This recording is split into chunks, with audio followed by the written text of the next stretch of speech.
Hey everybody, it's Shadowstar and Crystal here for our review discussion of the Super Mario Galaxy movie. So, we just finished watching it. Well, more accurately, we watched it about a day ago. So, unlike videos we've done in the past, well, the problem with movie theaters is we can't take notes during it, so this is more... Unfortunately, it's not as fresh on our mind as other times we've reviewed. So we're just kind of winging it, going with an informal discussion and seeing how things go.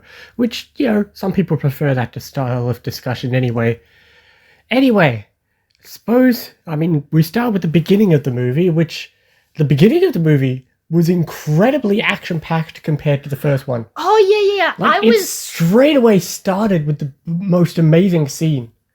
Yes, right away we get Rosalina, who I'm really glad they found a way that, because when she started to get captured, I was worried that, oh great, they're going to make her the princess who needs rescuing. But they did. But yes, they did, but they found a good enough balance that she wasn't full-on helpless. She was powerful in her own right.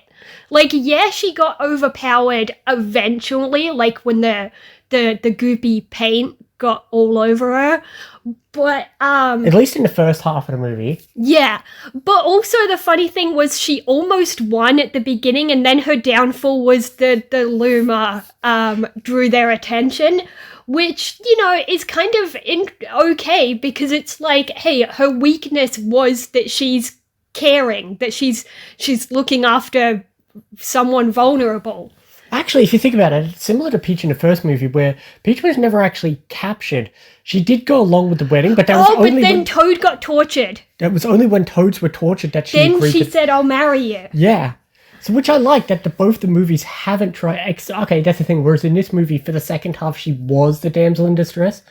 Whereas in the first movie, Luigi was the damsel in distress.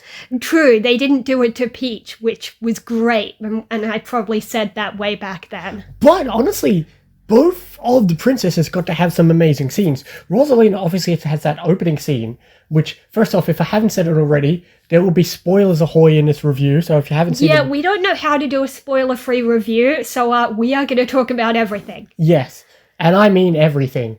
But yes... Obviously, that opening scene was incredibly action-packed. I've never seen... Here's the thing, though. In the games, Rosalina doesn't really do anything. Yeah, true. In Galaxy, she's just kind of there. And in fact, she's not even in Galaxy 2. Well, she's in it for like half a second at the end. That doesn't count. But yeah. And yet here, she has the most amazing fight scene. And yet in Smash Bros, she's useless.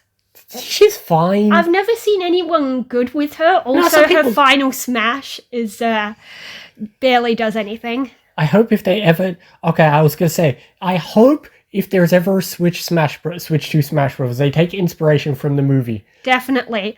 For multiple characters, which we'll get into later. But yeah.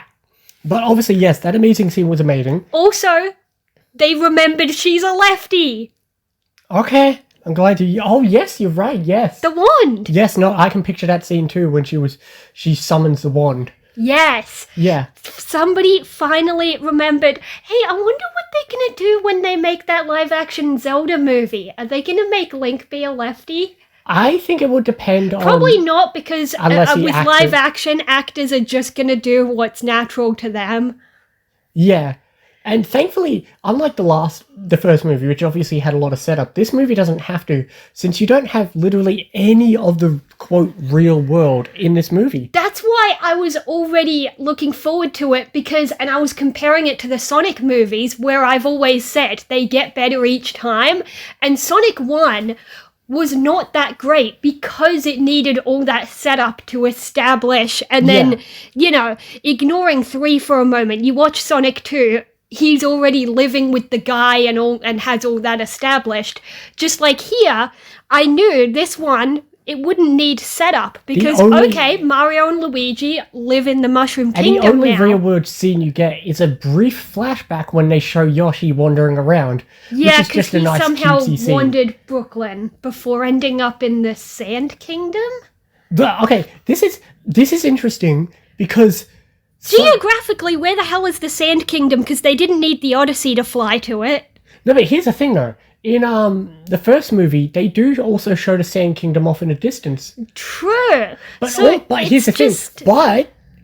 And I knew going into this they would do this, is certain things recontextualized. For example, Fossil Falls is recontextualized to just be a planet somewhere. Oh, yeah, true. Yeah, which is fine. They like to, because it's Galaxy, they want to find weird ways to make references to things that aren't Galaxy related. Yeah. But, yeah, and the other big compliment, since we're talking about the Yoshi scene, is that's like the only scene that has non-orchestral music, like, major pop music or whatever you want to call it. Oh, yeah, true. Which some people criticize the first movie for having a bit too much of that music. Yeah. Whereas this one went nuts with the game music. I mean, the first one did too. Because the first movie had a lot of game music, and I've always been listening to the soundtrack for the first movie. And good news, the soundtrack is already on Spotify. I checked. I can't wait to go listen to it. I haven't done it yet.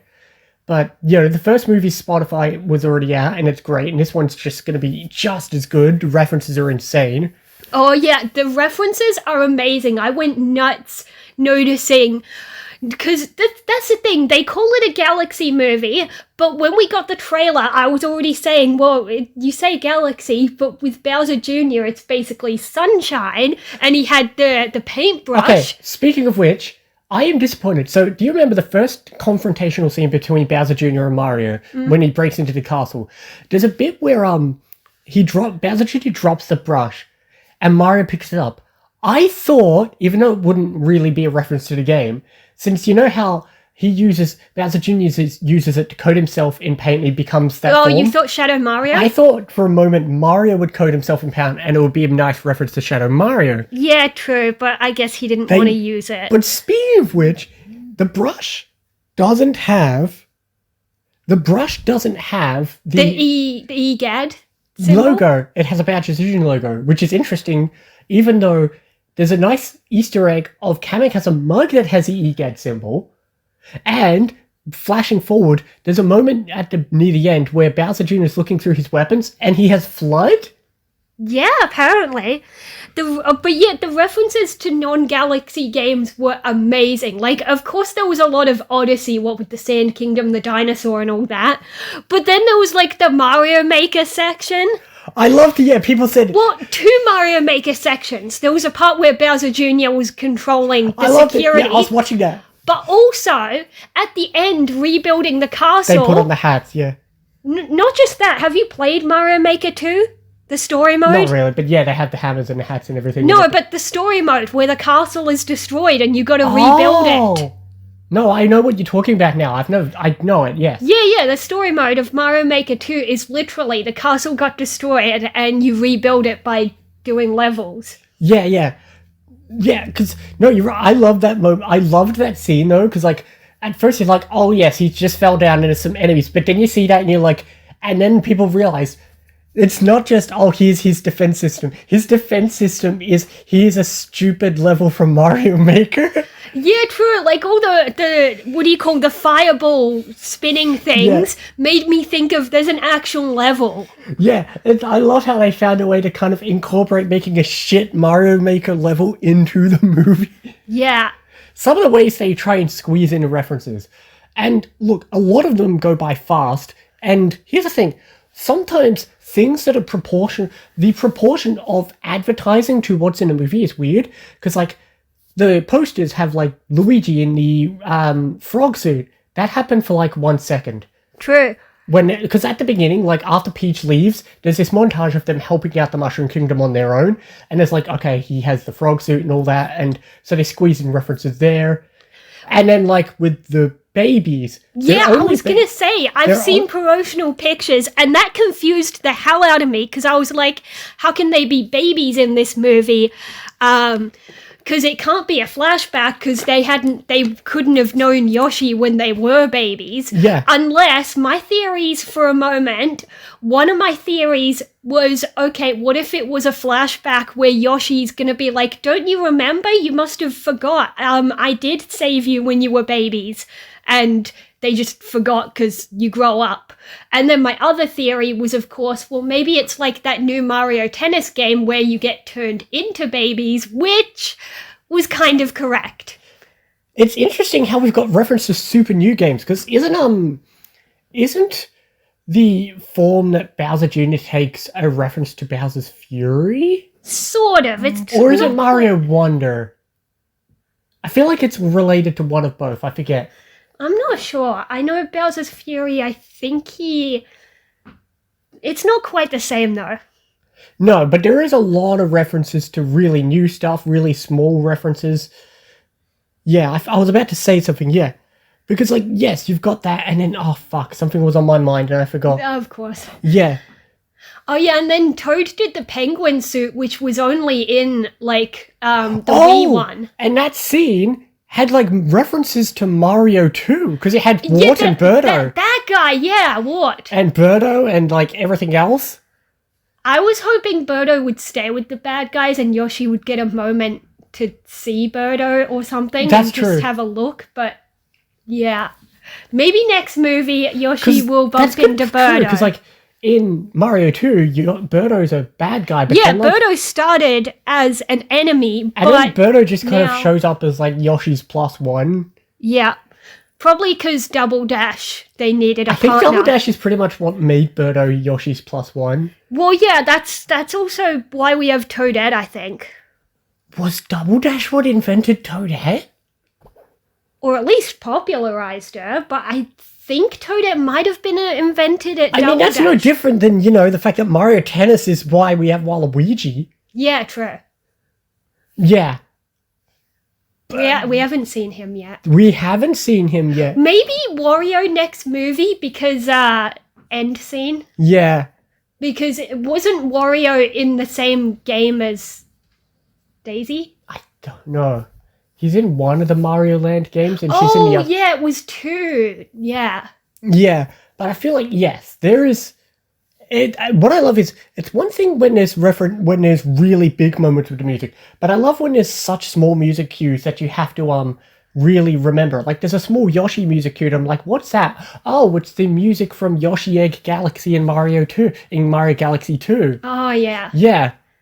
And like, it was interesting, because I'm like, because, how many galaxies can they squeeze in? And they didn't squeeze in too many, because, like, they have the B Galaxy, and they keep referencing Space Junk Galaxy, but they never go there. True, because they thought that was a good destination to get to Bowser Jr. Yeah. But Bowser Jr. had the spaceship thing anyway, and Bowser Jr. had his own planet. Yeah. Yes, as we were saying, and as we kind of said leading up to the movie, it's interesting how, yes, you've got Bowser Jr.'s introduction, but they don't really, you would have thought, oh, you make more Sunshine references. They don't. They didn't go for, like, trying to make it They didn't do the Mama Peach Yeah, thing. they didn't make it like a reference to the plot. So who the hell is his mom? We'll never know. Have you seen the thing? Oh yeah, I've seen the reference with Miyamoto. Yeah, Miyamoto. Somebody asked him who Bowser Jr.'s mother is. He just points to himself. Yeah. Speaking of characters without mothers. Yeah, so we going in, we all knew that the movie would either confirm or deny game theory. And I'd say it kind of sidestepped that in the sense of they, spoiler alert, are related in this canon, but not the way that people have joked about. Yeah, because at first I thought game theory might actually come true, but then there was a moment where I thought maybe it was the opposite because... Wait, hang on, the game theory is that they say Peach is the mother, right? Yeah, but I thought it was reverse because... First you see the scene where she's... Before Peach finds out, when she sees a picture of Rosalina, she has a really brief flashback of her falling in the of baby Peach falling into the pipe. And you thought, but we don't get a good look at Rosalina, so I thought that's her being pulled away from her mother. No, instead... Is a big sister. Which also, then we go into the fact that they're...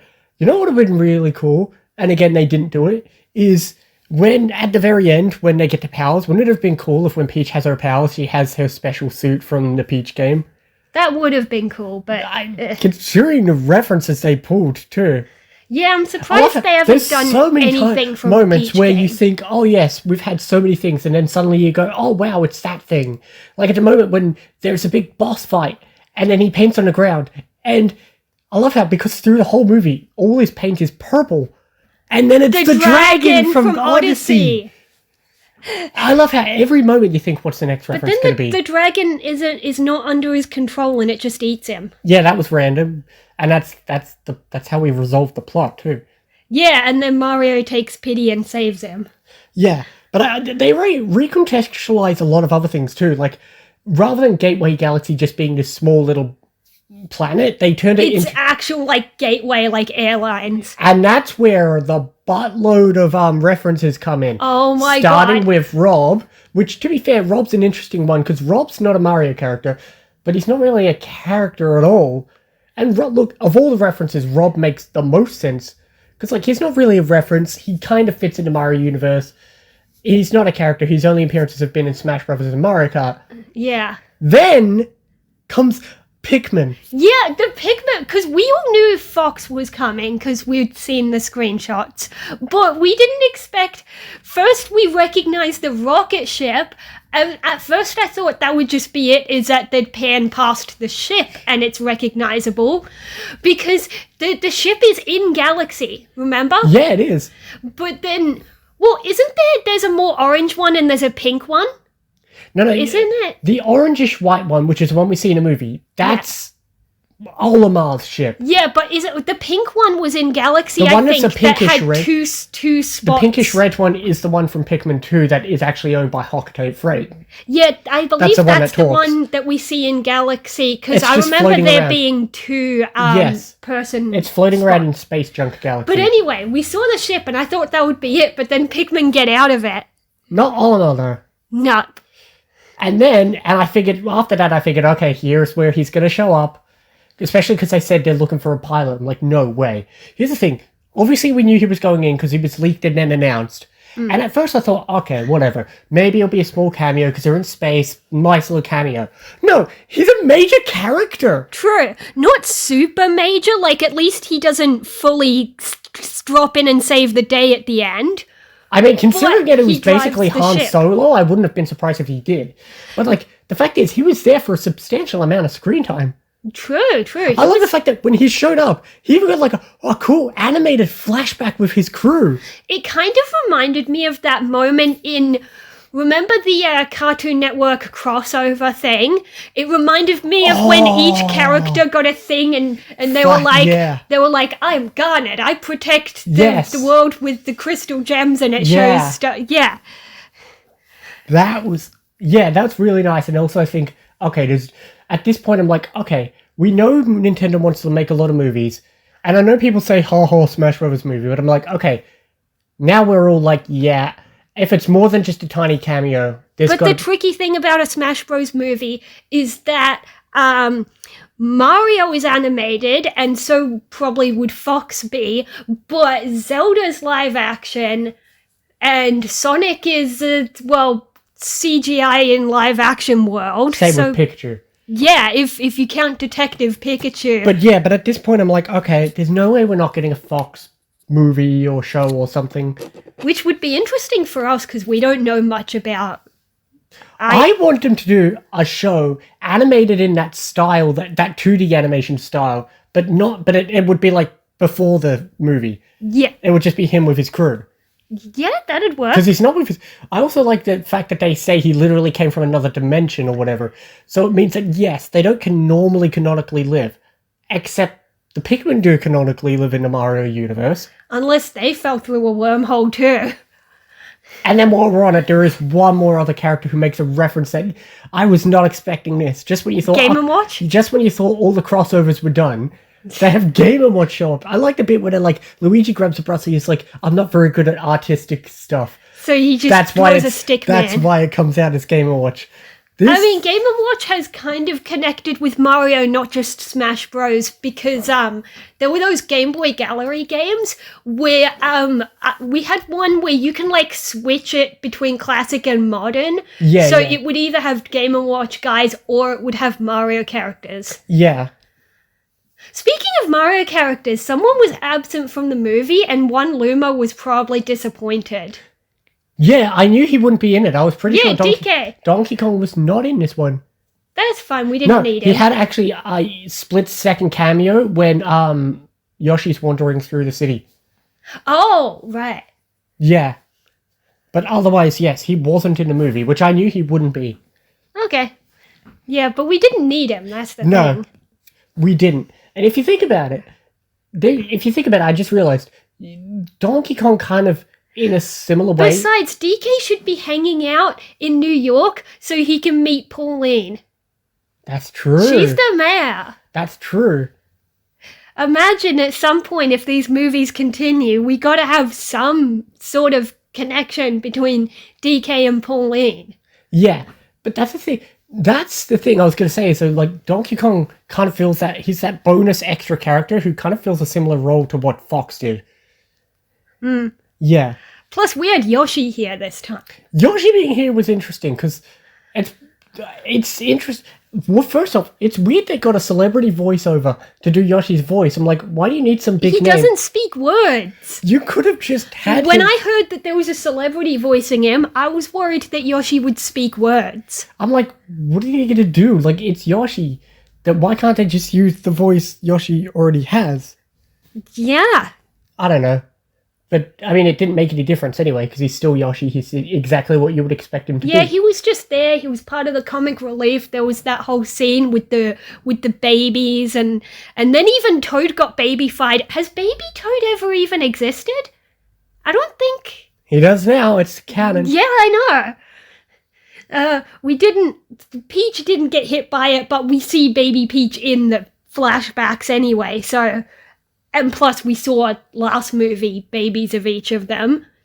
Also, if you think about it, it makes sense that scene where Peach and Toad go to the planet and they find Wart, it makes sense that they get the action scene. It's Mario 2. You get to play as Toad and Peach in Mario 2. Oh, yeah, true. Yeah. And he got the penguin suit. Okay, which is more a reference to Mario Bros. Wii. But then, Peach has the umbrella and, yeah. Yeah, that was great. She got her umbrella. She got a lot of use out of it. I guess that's the thing with this review. It's just us saying this is this reference, this is that reference. Because that's what the movie is. Obviously, like the first movie, the plot is about as basic as you could expect. And the characters have very minimal or very weird character development. Yeah, whereas this time, they really, like early on, they emphasized Peach not knowing, like in the first one they did hint at Peach doesn't know where she came from, and they did show that brief flashback where she said the Toads found me, and you see baby Peach walk into the Toad land. Yeah. But here, like early on at the birthday, she was sitting on top of the castle and it got brought up again. And it's, Because I knew it would get resolved in some way with a connection to Rosalina. yeah, which has never really happened before, but now it has. But it's interesting because I'm like, that's the thing, they really rush any character. Because I remember that scene, she's reading the book, she has a flashback, it instantly cuts like Bowser Jr. big epic war scene. I'm like, there is no downtime in this movie. And this is the same criticism people had about the first movie, is everything flies by. Plus, after Peach read the storybook and had the realization, I don't think she had a chance to tell any of the others what she learned. And this is It's not until the end scene where she says to Mario, hey, meet my sister. But also, like, here's the thing that bugs me, and this is the thing people said, is like, okay, yes, she gets to Rosalina, she has to save her, they touch hands, break the glass, etc.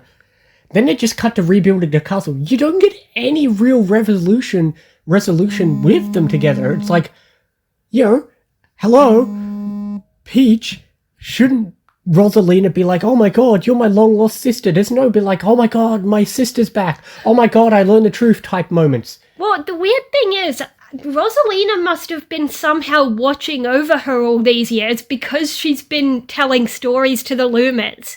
True. To the point where she's even been telling more recent stories because the Lumas know about the plumbers and DK and all that. Wait, yeah, they never explained that. How do they know that?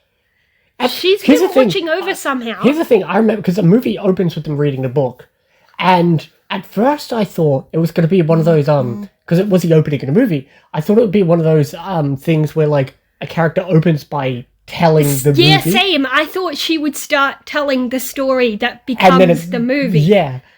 But no, then it cuts straight to that epic fight scene with Megaleg, which I was like, I knew they're going to do that. Disappointingly, they didn't include the music from the Megaleg fight, which is music I really love, which I said in an episode which hasn't actually come out yet. If you're watching everything in our channel in order, it's going to be weird, because the first 4 episodes of my Galaxy playthrough, which doesn't actually exist yet, spoiler alert, are already out. True, I'm not sure when this video will get uploaded. Hopefully, as soon as possible. Within the next couple of days. So by the time you see this, it should have only been a few days since we saw the movie. But like I said, like the first movie, the pacing is over the place in the sense that it is non-stop. There is no downtime. The closest downtime you get is her reading the book, which is similar to how the first movie, the closest downtime is to her talking about her flashback. And that's it. True, or the only other sort of downtime, I guess, well, Yoshi had to deal with the babies while they were fixing the ship. Well, that's comic relief. It wasn't like a downtime, had breathe, get some emotional moments. Even then, I'd say the next second closest downtime scene you get is Bowser having a flashback with Bowser Jr. Oh yeah, true. And Bowser was a criticism people had about the movie. Because, okay, isn't it weird how... He nearly turned good? It's weird how, first, but even before that, like, we're watching the movie, then Bowser shows up and it's like, oh yeah, here's Minnie. I always forgot, it's like, we're so focused on Bowser Jr., Rosalina, all the crazy shit happening. Yeah, because he's still there being kept in the castle. Then they check in on Bowser, I'm like, oh yeah, there he is. And then he basically turned good for a bit. Like, I was worried he was going to double cross him when Mario let him be big again, but that's probably what they wanted us to think, and he was like, you won't regret this. And then he works for the B, but then because the movie has no pacing whatsoever, he works at a B, and then a split second Bowser later... Jr. shows up, Bowser Jr. shows up a split second later, and that's it. And then convinces him to be bad again. But then, apparently, he's had character development, and he's sort of good, because he keeps saying, I don't know if I want to kill these guys. And then at the end, it's more about him being a good father, and like Mario saves Bowser Jr. because Bowser's like, come on, just my kid. Well, yeah, because they had that scene where like Bowser, when they first talk about Bowser Jr. and Bowser's talking with Mario and Luigi about him and how he regrets being a bad father. Yeah, true. And Mario's like, but he came all this way to save you, so he does love you. Yeah, I guess that's the closest you get. Which, you know what's interesting is, when they did that, another thing I expected them to do, but didn't, is a bit where, like, Bowser's talking with Mario and Luigi about his son, and it's the first time Mario and Luigi and Bowser actually have any semblance of trying to connect with each other. I thought the bridge of connection would be the fact that in the first movie, Mario has some father issues of his own. Yeah. But they didn't mention that, and obviously none of the real world characters are in this movie anyway. And the thing with Bowser, at the end when he fell in the lava, before it happened, for a split second, a million thoughts in my head. I was thinking, okay, is he going to be permanently dead? Because if there's another movie, they can't have it without Bowser. They can't kill him forever and then dry Bowser. Which, okay. But the thing is, now that he's not in his normal form, I'm wondering who the villain of the next movie might be. I'm betting maybe Wario or something, because I'm thinking Bowser might still be in it a little bit, but I feel like he shouldn't be the main villain of the next one. This is the same thing we've been saying about Robotnik in the Sonic movies, is I'm like, no offense to him, but we've had enough. Well, in 3, it was more the old one, True. The grandpa. And now I feel like it needs to be a similar case. We don't need Bowser to be a villain, and also Mario has other villains, although they're usually reserved to spin-off games like the Mario and Luigi games or the Paper Mario games. Oh my god, you know what would have been a nice reference I can't believe they didn't squeeze in? They're in space, they squeeze in all these references. Shroobs. They didn't put in, like, Shroobs from Partners in Time. True. Like, you're squeezing in all these This is also one thing I know some people criticized, is the fact that we've got all these characters, and we make room for characters that aren't Mario characters. But Mario has a lot more characters than people forget. Because if you think about things like Paper Mario and the Mario and Luigi games and all that, there's a lot more characters they could pull from that they don't. And yet we let a major character be a character that's not even a Mario character. True. If you listen to the soundtrack, like 3 of the songs are going to be Star Fox songs, which don't get me wrong, they're really good remixes. But yeah. Oh, yeah, definitely. It's going to be weird, the fact that, yes, a major piece of this movie is Star Fox. I suppose also now I really hope that they make a Star Fox game for Switch 2, because there hasn't been a Star Fox game in a while. True. All the kids are going to be like, okay, what's this Star Fox thing? I need to look into it. True, and if nowadays if a kid wants to, they probably have a Switch. The parents wouldn't know what to get him. Exactly. I'm like, okay, there better be a Star Fox game being announced very soon, because I'm like, okay, I've still never played a Star Fox game. They put Star Fox in a movie, but I'm like, okay, what are you going to promote? You know? True, because when they first revealed the movie was coming, they were promoting it along with the release of like Galaxy 1 and 2 on the Switch. Well, also the fact of like when they revealed it, it was like the 40th anniversary. Yeah. So that made sense. And with other characters, Pikmin and Mr. Game & Watch, they don't need a promotion, because like they're just a cameo for a second. But Fox is a major character. You have all this stuff, and people are going to be like, what's this thing that's not Mario? Especially for people who don't pay attention. Yes, for us, it's cool, it's amazing. But for other people, they're going to be like, what's this? Everyone knows who Mario is. Not everyone's going to know who Star Fox is. Oh, yeah, definitely. Yeah. So it is weird. And like I said, I was watching that moment where they meet him, and Star Fox is like, you got enough money? And I'm like, holy shit. I'm sorry, but Star Fox is literally just Han Solo. Like, he is literally Han Solo. And that point where you said, oh, at least they didn't have the thing where he came back and saved people. I'm like, well, if he did, it would have made sense if they're just making him a rip-off of Han Solo. True, but I was thinking more like when they got to the Bowser planet and Mario was like, you two go that way, we'll go this way. When it happened, I was like, oh, of course they want him alone with Peach, but it's not practical to split up the group. But as soon as he did that, I was like, Luigi and Yoshi are gonna show up right at the right moment, aren't they? And yes. they did, and they had the power-ups, specifically galaxy power-ups. But as soon as, in that split second, I was like, how are you going to use those? Because the drill just makes you go down the planet, and the clouds are for platforms. How do you fight with those? And then they just kind of took interpretation. Well, yeah, because, Mario uses it aggressively, which makes sense, because you can do that. But and Luigi was just kind of using it as a shield. Cloud shield. I don't know why it's a shield. Luigi using clouds as a shield kind of reminds me of like Steven using his bubbles as boxing gloves. Oh yeah. Yeah. And then Yoshi had the balloon one. Yeah. Which kind of saved them. That's true. But like as you said, Peach and Mario went off alone, and it's that weird thing, and they did this in the first movie. It was like they want to keep trying to make it like, oh, Mario and Peach are going to be together, but like just barely trying. Oh yeah, like early on they had the teasing stuff. And then that's about it. And he got a kiss on the cheek at the end. Sure, but that works because that's a reference to the games. But like also... True, but it shows... But then also, a good portion in the movie, they split up because there's a good portion where it's like Mario, Luigi, Yoshi, and Toad, and then Peach and Toad are off... it's Mario, Luigi, and Yoshi, and then Peach and Toad are off on their own for a bit. Yeah, because she wanted to go without them at first. Yeah. But then when they show up... right before she was going to get on Fox's ship, she was like, okay, come along. I was surprised I thought she was going to be like, what are you guys doing here? I left you in charge of the kingdom. But there's no time for resolution. There's no time for discussion. The movie is so fast. I'm like, oh, you're here. All right, get in. Not like, what are you doing? Who's guarding the kingdom? Any of that shit. It's like, oh, you're here. Okay.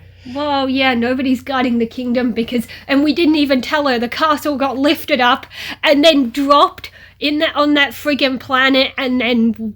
That's the thing. Yes, there's a lot of action. Yes, there's a lot of references, and that's the thing. It's one of those cases of, obviously, we loved the movie, we had fun, but, like, we can't deny that, like, there's no room for discussions in this movie. No one sits and talks in this movie. no one sits down and just has a conversation. It's like, you're here, let's go. This thing's happening, let's go. Yeah. It's just non-stop. It's like, oh, the Lumas are here to rescue you. Okay, I didn't know the Lumas could fucking pilot the planet observatory, but they did. Apparently. Yeah, they're just, okay, the Lumas heard them on the radio, and then like, okay, but what are the Lumas gonna do? There was even a baby one that just spits out its pacifier at one point, and then they all have fox jackets. You know what's weird? We had all these Lumas. What happened to the manic depressive Luma from the first movie? It became a jailer. I was about to bring that up. Oh yeah, no, you're right. Yeah, because at the end, when we had Bowser and Bowser Jr. You know what's in here? prison... Okay, you know what? And it didn't happen, so I'm okay to say it. When we had that first post-credit scene, and other people thought it too, I thought when they were panning to the jail, I didn't think, oh, here's Bowser in jail. You know who I thought was going to be in the jail? What? Wario and Waluigi. Or at least Wario. Oh, I that thought could have been. I didn't know that. I thought, oh, what if they're panning and here's Wario and here's the teaser? I didn't know that. And then we get... So that first one, in my view, was a throwaway. The second one is a tease for whatever they're going to do next. Yeah, because we at least know one character who's going to show up in the next movie, and she had better not be a helpless damsel in distress. Well, she's never been before, so... Then again, Rosalina's never been a damsel in distress, but... I mean, in the game she started in, don't you rescue her? No? Oh, Daisy, I mean. yeah. Yeah, you do. It's just that all her appearances since then have made her seem tough. Yeah, but also all her appearances then have never been in, like, an actual game or in, like, spin-offs and whatnot. Because they don't want to do anything good with her anymore. I mean, it's the same with Waluigi. He's never actually been in a substantial game. Yeah, He's and just- yet everyone loves him. Yeah, I know. I'm surprised they don't just put him in the WarioWare games at least. True, now that he's buddied up with Wario for Yeah. so long. But, look, that's like I said, our main criticism is the fact that the pacing is off and you don't get to have conversations. I wouldn't have minded if they made the movie a bit longer It's to a- allow for that. It's the same thing I said about the first Mario movie is I loved it, but I'm like, this is a rare time where I'm like, the movie could use an extra 10 minutes. True, But the but problem some is- people don't like movies to be that long. I normally don't either, but it's the first time where I'm like, a movie needs to be a bit longer. But the problem is, if they did that, there would have been like, here, more references. I'm like, don't get wrong, all the references are fun and exciting, but you could take a few extra minutes here and there. The characters don't have any conversation. Like, it's not like, oh, we want some backstory. Just make the characters have conversations that make sense. Mario and Luigi showed up to be with Peach, and Peach is like, okay, get in. No conversation of like, oh, you're here, or I didn't know you were coming, or any of that stuff. Yeah. You know, the end shows up. Peach and Rosalina are finally reunited, and then there's no conversation like, oh my god, my long lost sister is here. None of that. Well, I guess they didn't have time for that conversation because Rosalina was basically dying in the machine. Yeah, but then once they get past she that, recognized her and she was like, okay, let's do but this. then after that, it cuts straight to them at the castle, rebuilding the castle, and then the Not credits roll. straight to it. First, she brought her outside and said to Mario, meet my sister. And then Aluma says, we want to see Peach's castle. And then they go to where the castle That's pretty much should it. be. When, that's all it is. But the bit when they say, meet my sister, it feels like that's the scene where you should have more discussion. Yeah, definitely. Not like Mario and Luigi are like, Like, oh, wow, when- it's siblings. I'm like, okay, not the revolution of Peach has a sibling. Yeah, like when she read the storybook and we saw the flashback, when it was revealed that it's her sister, my first thought was, okay, where are your parents through all this? But also, Because if they're both princesses, what are they princesses of? Because, okay, Peach is currently Princess of the Mushroom Kingdom because the Toads adopted her, and Rosalina's apparently Princess of Space or something, but their parents would have been king of and queen of somewhere. we don't know. They use the title religiously. It doesn't make sense anyway. But, like, that's what I'm saying. It's like, there's no resolutions and there's no discussions of plots. And, like, as I said, also, like I said, when she reads the book, immediately after reading the book, and I mean immediately, she closes the book, and then it cuts straight to some epic thing with Bowser Jr. I'm like, Peach doesn't even have a moment to, like, process it. They don't show Peach being like, whoa, this is my backstory, whatever. Yeah. There's just, yeah. Like, this is the same criticism. It is, It is exactly what you'd expect in the sense of it is exactly the first movie in the sense of all the common praises are the same. The other tricky thing was that it felt like there wasn't much in terms of stakes or even time limit because Rosalina was in the machine And she just continues. seemingly disappearing for such a long You time. can't really tell how long it's going to be. She's just like, oh, I'm dying. Like, when are you going to be dead? Yeah, true. There was no indication of a time limit. Until Seeing her in the machine kind of reminds me of the little guy in Night at the Museum too. That was supposed to be his time limit, Yeah. but it didn't mean much here. And and then Peach was struggling to break the glass, and then she remembered that they have powers together, which made me think what they could have done, because Rosalina was supposed to be used to power their machine. And what I thought would have been cool would be if, like, Bowser Jr. checks on it, he's like, why isn't it being powered? And Rosalina could have been like, because all along, I'm not enough to power it on my own. Maybe. That's what I thought could have happened, because, like, yeah, she has powers on her own, but they have more power together. That's Yeah. why she separated them. But yeah, like I said, our main criticism is, there's not much pacing and there's not much resolution. It's still a fun movie, like we have fun, because the references. I would definitely prefer to rewatch it over the first one. That much is true. That much is true, but not to the same level as the Sonics. True. I would almost never watch the first Sonic ever again. Oh yeah, definitely. But the first two, but the Mario movies are kind of equal in effect of like, but here's the thing. References are fun, but like after a while, it's like, you're surprised. It's like, yes, that thing. That only works the first time. Oh yeah, it was great the first time in the theater, but if we wanted to rewatch it, How much is it going to hold up once you go, yes, we already know all the cool things? Yeah, although that's something a lot of people don't think about when it comes to movies is rewatch value. No, but I feel like with, say, the Sonic movies, at least 2 and 3, I would enjoy rewatching them. Yeah, true. But with like, and here's the thing, with the Sonic movies, characters like Robotnik hold you. I feel like this didn't even work with this one. In the first movie, Bowser was the one that held you. I feel like there's not even a character that does that here. Every character is one note, for the most part. True. Whereas, like, I don't even remember any, like, decent jokes or anything. No, everything was just, hey, look, this references. Hey, look. And yeah, they tried to do comic relief with, like, Yoshi, and it's that kind of comic relief where you have a character who doesn't talk getting into shenanigans, like with the babies and trying to save them from the dinosaur, and then Toad gets babyfied, but then the babies somehow shoot the dinosaur with the baby gun. I don't know. But I feel like that's the thing. I feel like the first movie had at least character development, because it's like, okay, Mario feels neglected by his family. Here, True, he feels like he can't be a hero, he doesn't have any of that confidence. Whereas in this one, he has all the characters, plenty of confidence. None of the characters go on a emotional journey. Unless you count maybe Peach discovering, like, where she came from. But that doesn't count as an emotional journey if we don't see any emotions in it. She discovers it at the beginning, she's like, I don't know my backstory. She finds a backstory, and nothing happens with it. Yeah. It's weird. The more we think about it, the more I'm like, okay, from an actual story writing perspective, I feel like the first one actually almost had better story writing, at least in terms of, like, character development. True, and I haven't really looked at reviews yet, but didn't this one get, like, a lower score from a lot of critics? I don't know, but real critics don't count because they don't count because they're not going to get in all the enjoyment of the references. True. Again, it's fun, but the most memorable thing, like the first movie, is what I'm going to take from it is the soundtrack. That was the most memorable part from both movies.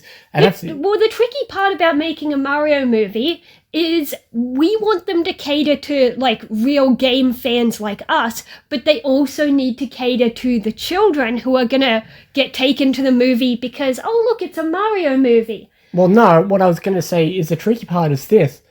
From a movie perspective, you need characters to have storylines, growth, etc. True. With the exception of maybe the Mario and Luigi games, characters don't do that in Mario. True, game characters, particularly Mario games. Well, Mario games anyway. There's no true. growth, there's no real story. The stories are bare bones. Except for maybe some of the RPGs like Mario, Luigi, Paper Mario, etc., where there might be occasional little bits of growth or humor. Yeah, and it works because people still play Mario games because, hey, it's a decent, challenging platformer But type that's of a deal. game. So that's what you get. But here's the thing, that's how it translated into a movie where it's like, it's fun, but with so substance, and that's what Mario games are. They're fun. No one's going to deny a Mario game is fun, but like, it's not Zelda, it's not Metroid, it's not Resident Evil, it's not any of these, it's not Final Fantasy. You're not playing it for its story or character growth. You're playing it because it's just a fun experience, which works as a game, but as a movie, it's just kind of, okay, that was fun for the first time, but that's it. Yeah, I mean, some Mario games have an interesting-ish story, particularly, I guess the first ones that came to my mind were similar. First I thought of Partners in Time and then Bowser's Inside Story. Exactly. Those have you wondering what's going to happen next with this cool thing. And they also have humor and interesting characters and dialogue. Oh, for sure. The dialogue, not too long ago, I watched a playthrough of Bowser's Inside Story, and yeah, that had dialogue and humor and kind So why of can't we get the suspense. writers from those games being the writers for these movies? Oh yeah, definitely. Because Instead of, you can do a story using Mario, but they don't. but they kind of, I mean, they tried. No, but it's just references galore, and that's all it is. I mean, they were trying to do Galaxy, which, when it comes to Galaxy, the only story you care about is when you unlock the chapters of the storybook. Which wasn't even adapted because they went a whole different direction with Rosalina. Yeah, because they didn't want us to see the storybook that tells us about her childhood, which, what the hell was going on with them as kids? Because when we had that flashback to seeing them as, I don't know, Rosalina looked like she was 10 and Peach was baby Peach, so like less than 2. And I was thinking, where the hell are your parents? Exactly. Anyway, though, I think we've rambled on long enough. Definitely Like long I said, enough. Like I said, it's a case of you enjoy the movie, but if you want to actually think about it, there's not much you can think about. It's exactly that. It's a case of I had fun, but there's no substance. Yeah, Which, yeah, you know, definitely. I whenever I think about that, I always think of my favorite zero punctuation quote, and that is, it's not to say that flavorless things have no that's not to say that flavorless things have no value. Otherwise, wouldn't have daytime TV or KFC. But that's what this is, the equivalent of. We enjoy it, but you're not going to get much substance from it other than, hey, look, this is a fun reference. In a way, it's a good thing we waited about a day to talk about it because it took that time to hit me. Like, coming out of the theater, it was still just, holy crap, that was amazing. At least in my mind, once the hype dies down. Yeah, walking out of the theater, I was just thinking, oh my god, that was a lot. And it was fun at times, and but it once had all we those started references. discussing and thinking about it, Then we realized the story itself very kind bad. of missed some marks. Oh well. But with that being said, I suppose we've finished. Yeah, and I'm going to be looking forward to the next Mario movie whenever that happens. Probably a few more years from now. Well, Finally, Daisy. with that being said, I think we've wrapped it up. So, we'll see. Thank you for watching the review, and we'll see you next time for more. Big thank you if you somehow stuck around this long. Most of our reviews are very long. True, but I don't know. Some people might prefer shorter ones. Does Does anybody watch super long reviews? I do. I like discussion reviews instead of just a 10-minute boringness. True. You need a bit of a balance. But yeah, some people might watch one this long. But anyway, we'll see you next time for more reviews and other things as well. See you next time, guys.